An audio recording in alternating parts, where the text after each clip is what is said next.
किसान समुदायों में आदिम शिकारी और अन्य बटोर कबीले बड़ी तादाद में शामिल किए गए, लेकिन उन्हें वर्ण व्यवस्था के बाहर सस्ते गुलाम मजदूरों की तरह रखा गया।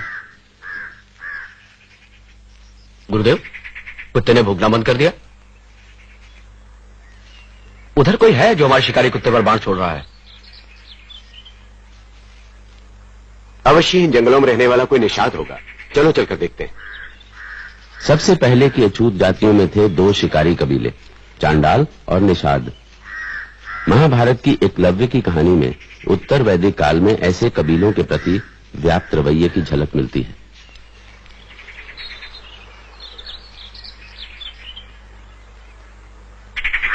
बाण से कुत्ते का मुंह बंद कर दिया गया है। धनुर्विद्या का ऐसा चमत्कार ऐसा कौन कर सकता है? चलो आगे चलकर देखते। कौन हो तुम? इस राजवन में आखिर करने का तुमने साहस कैसे किया?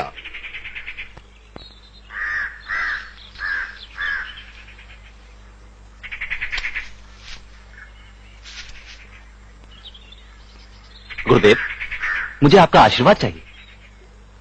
मुझे गुरुदेव कहने वाले, मुझसे आशीर्वाद चाहने वाले तुम हो कौन? इससे पहले तो मैंने तुम्हें कभी नहीं देखा। गुरुदेव, मैं एकलव्य नाम का एक निषाद हूं। अपने ही कबीले के सरदार व्याधराज का पुत्र हूं मैं।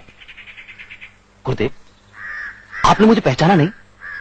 मैं आपसे पहले भी मिल चुका हूं। 10 वर्ष पहले मैं आपके पास शिष्य बनने आया था। तब आपने मेरी प्रार्थना को ठुकरा दिया था। ठीक ही किया था मैंने, क्योंकि मैं केवल ब्राह्मणों और क्षत्रियों को ही शिक्षा देता हूं, तुम जैसे निम्न वर्ग में पले हुए व्यक्ति को नहीं। गुरुदेव, यदि मैं निम्न वर्ग में पैदा हुआ हूं तो इसमें मैं क्या कर सकता था? मेरे पास चुनाव की कोई सुविधा थी क्या? गुरुदेव, मेरी प्रतिभा और कुशलता का कोई मूल्य नहीं। मनुष्य यदि अनचाही व्यवस्था में जन्म लेता है तो यह उसका भाग्य है, तुम्हें उसे स्वीकार करना चाहिए। परंतु तुमने इतनी विद्या सीखी कहां से? इतनी विद्या तो मेरे प्रिय शिष्य अर्जुन को भी नहीं आती। गुरुदेव, ये सब आप ही की कृपा है। मेरी कृपा? जी हां। आइए, आप स्वयं चलकर देख लीजिए।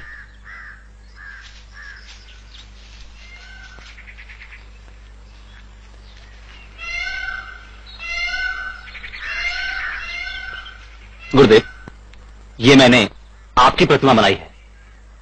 इसी से मुझे प्रेरणा मिलती रही। गुरु के बिना भी इतना ज्ञान, तुम धन्य हो एकलव्य। राजकुमार, आज मैं जो कुछ भी हूं गुरुजी की कृपा से हूं। गुरुजी, मेरी इच्छा है आप मुझसे गुरुदक्षिणा मांगिए।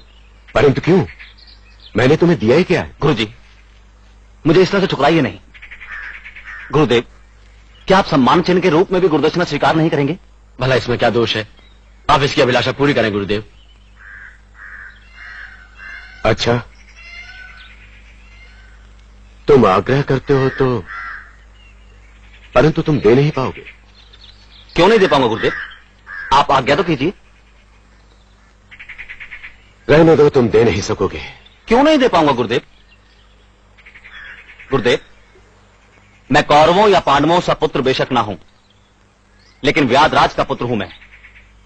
आप कहें तो अपनी पूरी संपत्ति आपके चरणों में रख दूं। नहीं, धन नहीं चाहिए मुझे। तो फिर?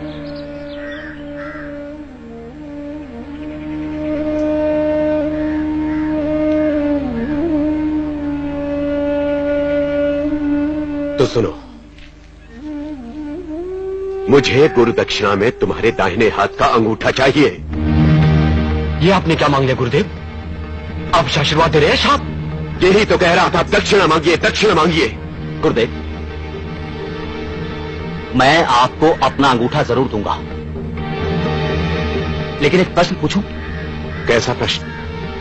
गुरुदेव, क्या कभी आप अपने इस अर्जुन से उसका हाथ मांग सकेंगे? क्या कभी भीम से उसकी भुजा मांग सकेंगे? और मांगेंगे भी तो क्या वो देंगे? फिर आपने मुझसे मेरा अंगूठा क्यों मांगा? गुरुदेव, क्या आप अपने ही हाथों अपने शिष्य की हत्या नहीं कर रहे? ठीक है, तो मत दो और चलते बनो। नहीं गुरुदेव, नहीं, मैं आपको गुरु दक्षिणा अवश्य दूंगा।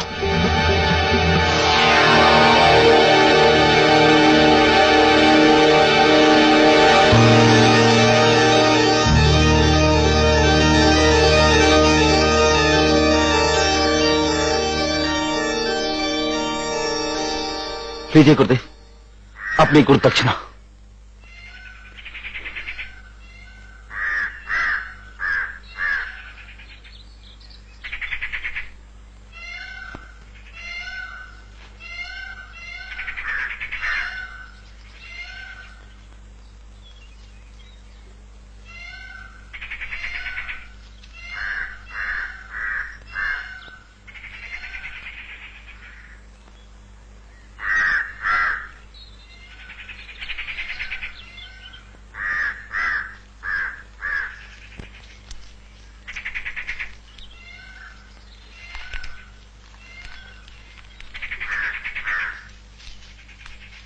ये क्रूरता क्यों गुरुदेव? धर्म की व्यवस्था के लिए। क्या तुम नहीं जानते कि शूद्रों और वनवासियों को धनुर्विद्या नहीं सीखने दी जा सकती? क्योंकि यदि वनवासियों ने युद्ध कला सीख ली तो क्या वे क्षत्रियों की तरह शक्तिशाली होने की आकांक्षा नहीं करने लगेंगे? उस वनवासी का अंगूठा छीनकर मैंने इन संभावनाओं को हमेशा के लिए समाप्त कर दिया है। पर यह अन्याय है गुरुदेव। यदि उस वनवासी को योद्धा बनने की अनुमति दे दी जाती तो अवश्य वो एक दिन तुम्हारा प्रतियोगी हो सकता था। मगर आपकी सहायता से मैं सीख सकता था कि उसे कैसे हराया जाए। नहीं अर्जुन, तुम उसके सामने नहीं ठहर सकते थे। तो क्या इसीलिए आपने? हाँ, क्योंकि मैंने तुम्हें वचन दिया था कि तुम इस युग के सबसे बड़े योद्धा, सबसे बड़े धनुर्धर होगे, और आज मैंने अपना वो वचन पूरा किया है। नहीं गुरुवर, क्योंकि आज संसार के सबसे बड़े धनुर्धर को मैं अपनी आंखों से देख चुका हूं। अब जब कभी भी मुझे संसार का कोई सबसे बड़ा धनुर्धर कहेगा तो उस समय एकलव्य का अंगूठा विहीन दाहिना हाथ मेरी खिल्ली उड़ाएगा।